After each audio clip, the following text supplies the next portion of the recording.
प्रत्येक माणसाच्या मनामध्ये राग आहे, संताप आहे, प्रेम आहे, लोभ आहे. प्रत्येक व्यक्ती हा आतून प्रचंड वैतागलेला आहे. आणि मग जे नेपाळमध्ये झालं, जे नेपाळच्या लोकांनी केलं, त्यांच्या मागण्या जरी असल्या तरी लोकांच्या मनात जी खदखद आहे ती कुठल्या ना कुठल्या वादातून बाहेर पडते. भारताचा नेपाळ होणार की नाही माहित नाही, भारतामध्ये नेपाळ सारखा उठाव होणार की माहित नाही, पण महाराष्ट्रामध्ये मात्र तशी परिस्थिती नाकारता येणार नाही. प्रत्येक व्यक्ती आतून प्रचंड त्रास सहन करतोय, त्याच्या मनामध्ये प्रचंड वेदना आहे. आरक्षणाचं आंदोलन असू द्या, कुठला लढा असू द्या, लोक जे बाहेर पडतायत, मोठ्याने घोषणा देत आहेत किंवा आवाज उठवतायत, ही त्या नेत्यावर विश्वास ठेवून लोक बाहेर येत नाहीत. लोकांच्या मनामध्ये संतापच एवढा ठासून भरलाय की लोकांना कुठंतरी तो व्यक्त करायचा आहे. किती लोकांना वाटतं की एखादा मुद्दा पूर्ण झाला पाहिजे.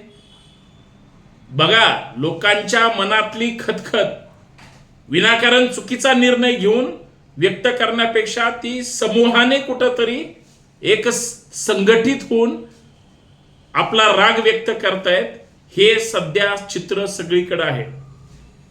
मी म्हणणार नाही की सरकारच्या विरोधात उद्रेक आहे, नेत्याच्या विरोधात उद्रेक आहे किंवा त्यांच्या एकंदरीत कारभारावर लोकांचा संताप आहे. लोकांच्या मनात कुटुंबापासून बाहेरच्या सार्वजनिक जीवनापर्यंतच्या प्रत्येक अडचणी आहेत, त्याच्यातून तो फेज मधून जातोय. पण मनातल्या भावनांचं काय करणार? प्रत्येक जण ताणतणावात जगतोय, कारण त्याला माहितीये घरातला राग तो कधी कधी बाहेर काढतोय, बाहेरचा राग तो कधी कधी घरात काढतोय.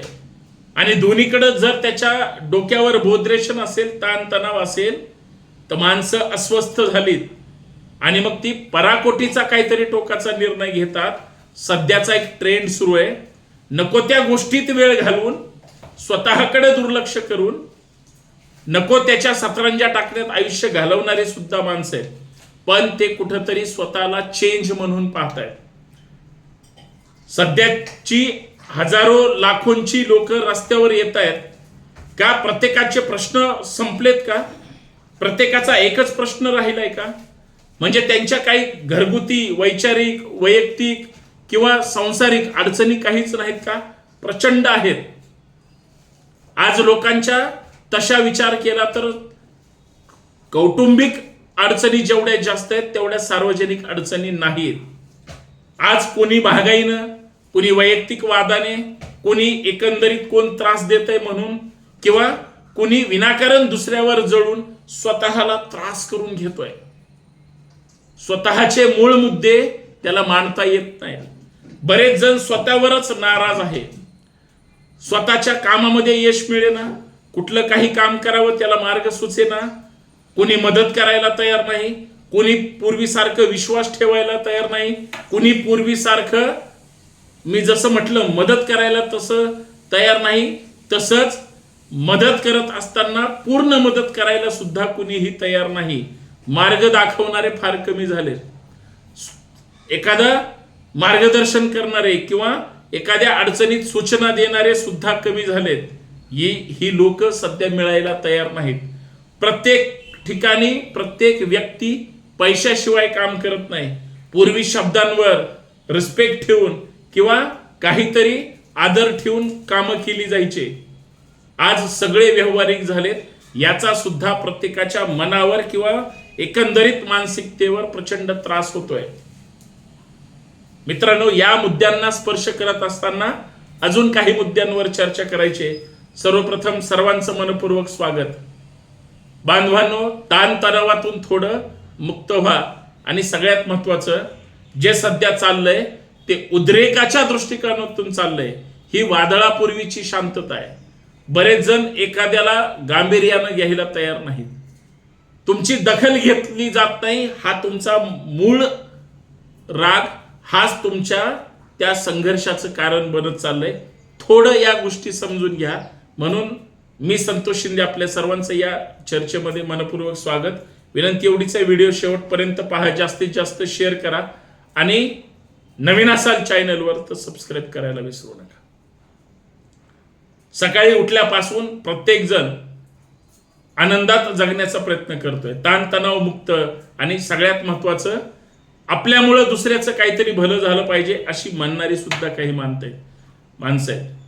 काही जण आपल्या नोकरीमध्ये व्यस्त आहे, कुणी व्यवसायामध्ये व्यस्त आहे, कुणी सामाजिक कार्यक्रमात व्यस्त आहे, कामात व्यस्त आहे, कुणी राजकारणामध्ये व्यस्त आहे, कुणी समाजकारण राजकारण पण करतंय, कुणी कुटुंबाबरोबर वेगळ्या वेगळ्या जबाबदाऱ्या सुद्धा सांभाळतंय.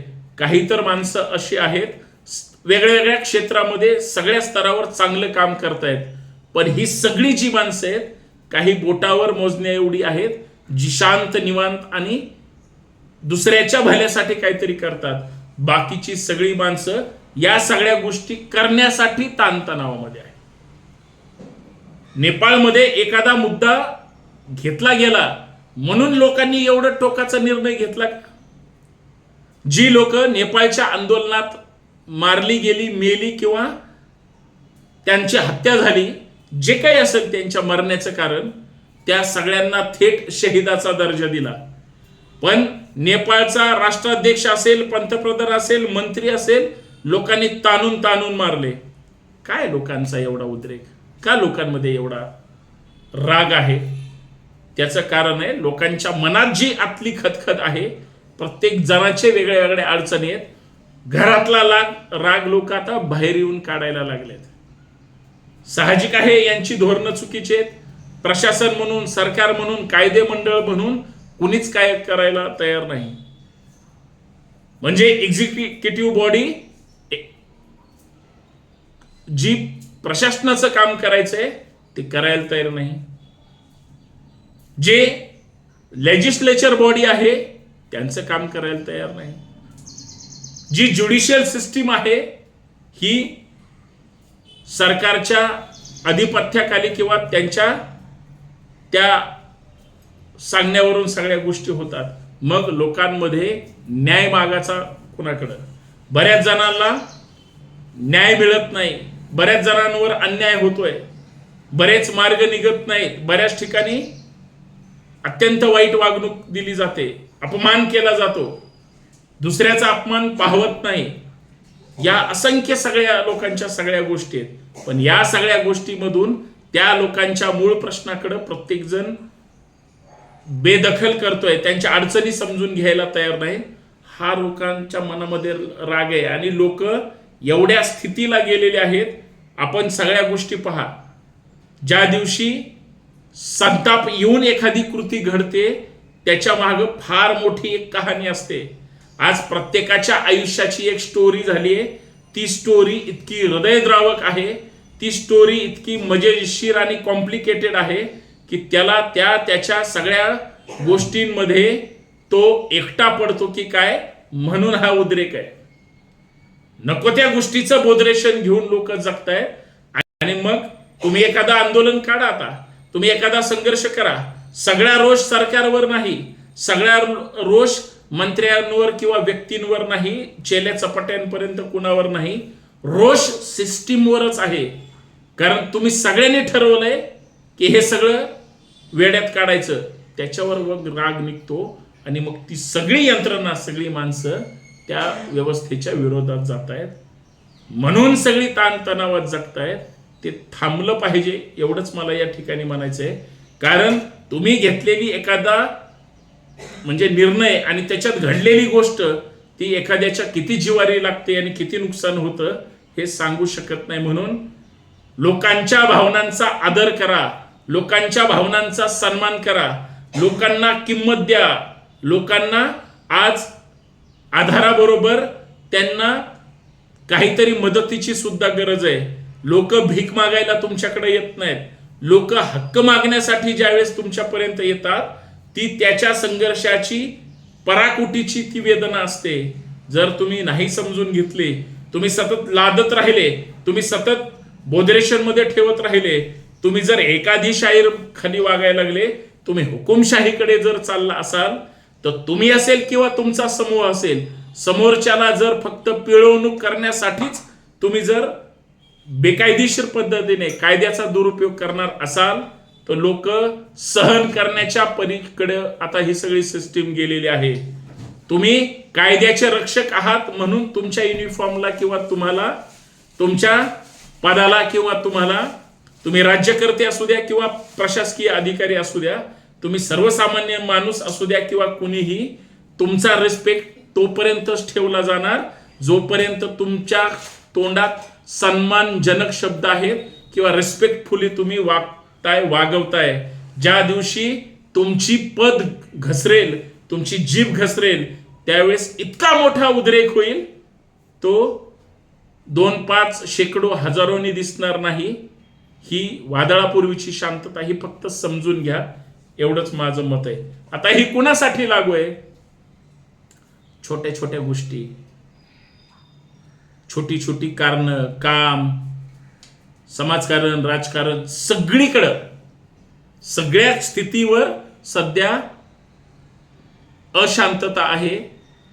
आतून प्रचंड भावनांचा उद्रेक झालेला आहे. फक्त तो लावारस रागाचा, द्वेषाचा किंवा विरोधाचा तो फक्त दाबून ठेवला जातोय. छोट्या छोट्या गोष्टीतून जर तो बाहेर आला, लोक कायद्याचा सन्मान करतील, लोकशाहीचा सन्मान करतील, तुमचा सन्मान करणार नाहीत, हे लक्षात ठेवा. बाकी आपण सुज्ञ आहात. कारण त्याचं एवढंच आहे, ट्रेस वाढलाय, ग्रहित जास्त धरलं जात आहे आणि लोकांना समजून घेतलं जात नाही. जो हे सगळं करेल तो त्या सगळ्यांवर प्रभुत्व कमवू शकतो, मिळवू शकतो. लोकांच्या चेहऱ्यावरचे भाव ज्याला समजतील किंवा लोकांच्या वेदना ज्यांना समजतील तोच तुमच्यावर अधिराज्य गाजवू शकतो. जर तुमच्या अडचणी समोरच्याला कळाल्या नाहीत, तुम्ही त्याचे होणार नाहीत, तो तर तुमचा कधीच नसेल. लक्षात ठेवा, स्वार्थापोटी समोरचा येईल, तुम्ही मात्र प्रेमापोटी सगळ्या गोष्टी केल्या पाहिजेत, एवढीच अपेक्षा आहे. शांत राहा, निवांत राहा, मस्त राहा आणि स्वतःच्या करिअरकडं, कामाकडं, कुटुंबाकडं आणि सगळ्यात महत्वाचं तुमच्या जगण्याकडे चांगलं लक्ष द्या. जास्त ताणतणावात राहू नका. जय शिवराय.